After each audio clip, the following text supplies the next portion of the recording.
I'm Bill Johnson. Around here, they just call me Dad. I've been trying to read, but I just can't seem to do it. I keep thinking about today, Thanksgiving Day.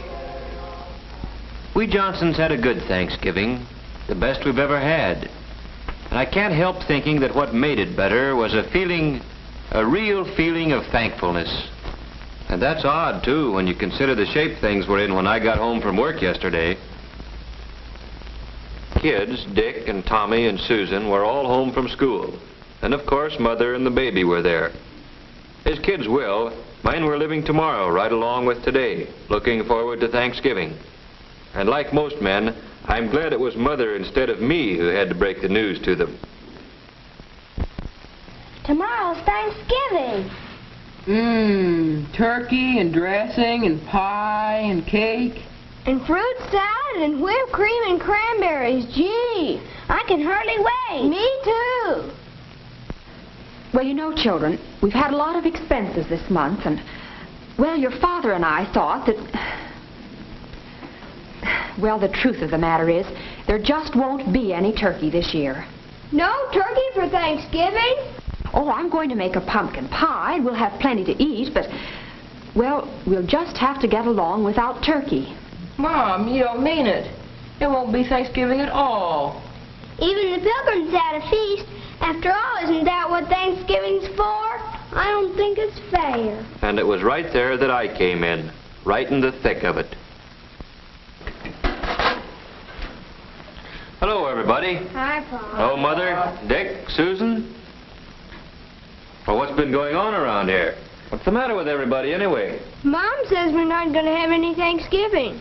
No turkey, no good thing. A fat lot we're going to have to be thankful for. Oh, I don't think you kids really mean that. We do, too. We've always had turkey for Thanksgiving. Yes, and everybody else in the block's going to have it this year. Same as always. Yes, we've always had turkey, just as a lot of Americans have had it, and we'll keep on having it. Turkey on Thanksgiving's a great American tradition.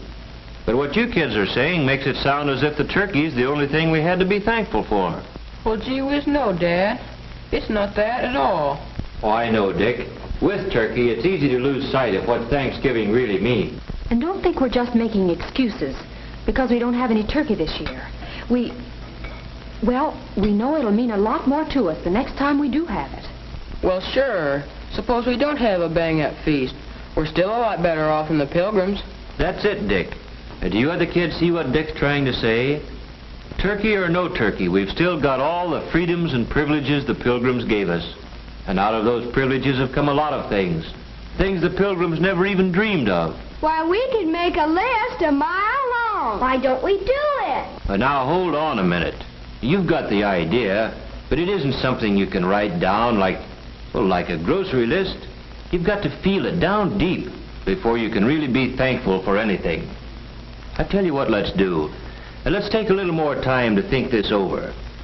When you get right down to it, there are some pretty tough decisions in making up your mind what means the most to you. Your life? Sure, that's one thing you can't get along without. But do you know that there are some places in the world today where you have to get along without just about everything else? Golly, Daddy.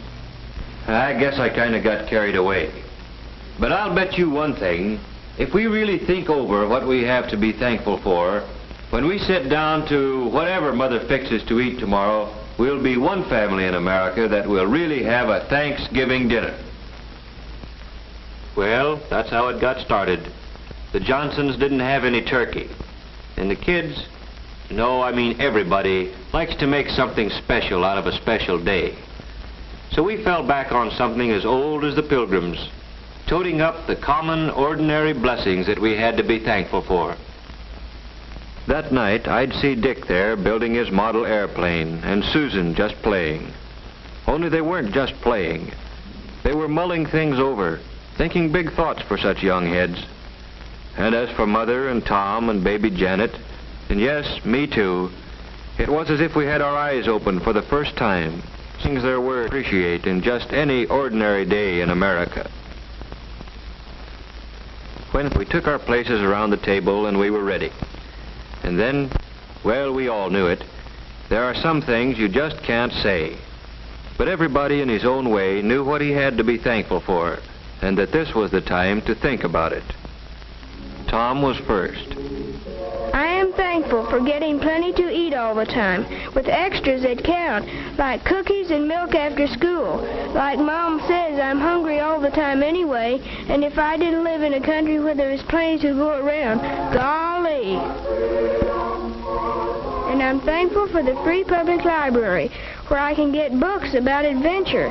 Jack London, Richard Halliburton. Gee, the way they tell a story, it's as good as being there yourself. And it's free, with only a library card. Yes, Tommy thought about some of the things he ought to be glad for all the time. And somehow turkey and trimming seemed to matter a whole lot less than he thought they did yesterday. Well, then it was Susan's turn. Susan's a happy-go-lucky kid. You'd never credit her with thinking beyond her dolls, but she got right into the spirit of it. I am thankful we have what we need to wear. Though Mother says it's hard to keep up with us, we grow so fast. I never thought before how many clothes it takes for all kinds of weather, or how it would be to have to do without the right ones. I'm glad to be able to go to Sunday school, or go to any church I want, any Sunday.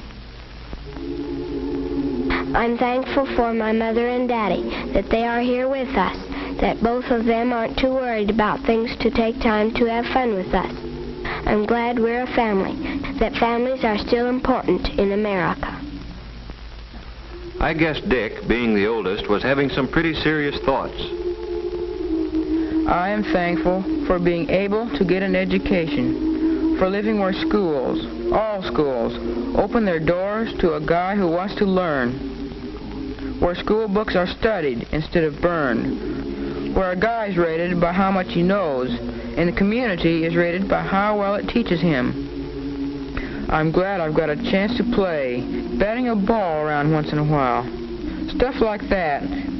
I'm glad it's fun, growing up in America.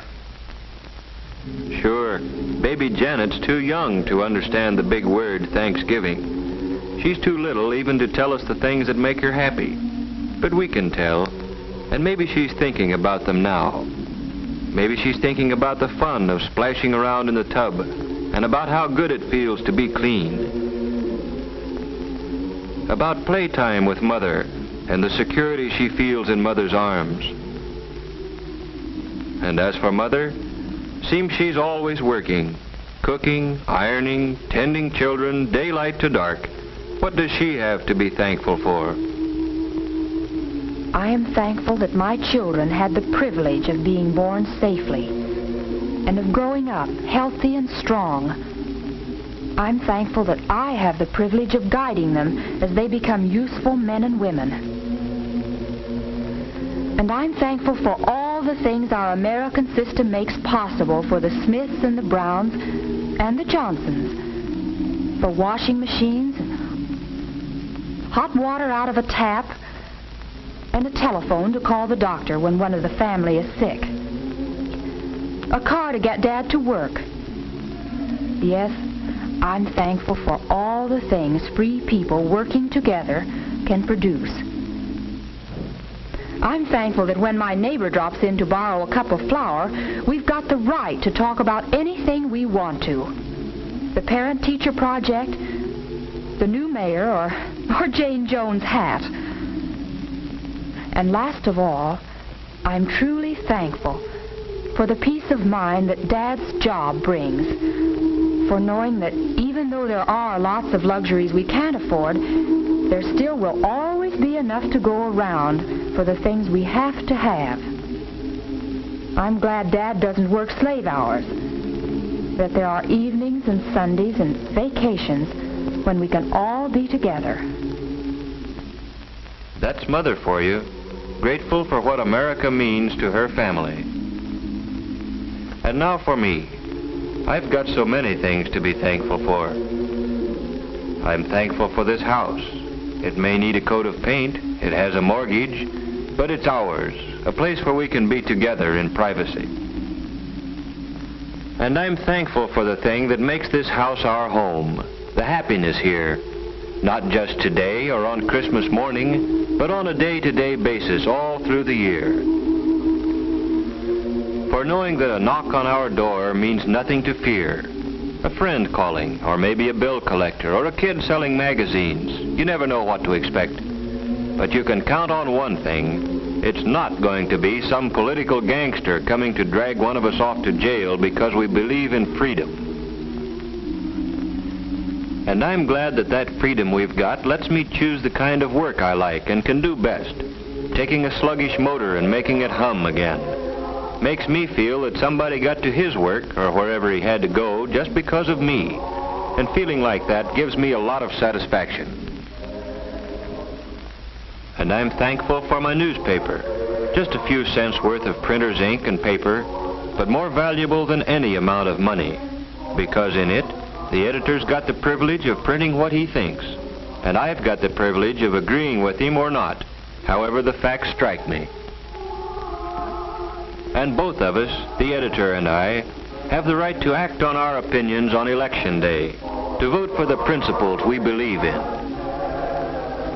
And finally, I'm thankful for being able to believe, in spite of everything, that somehow, someway, the unity we've got here in the Johnson family will someday spread to men and nations throughout the world. For all these things, we are truly and humbly thankful. Amen.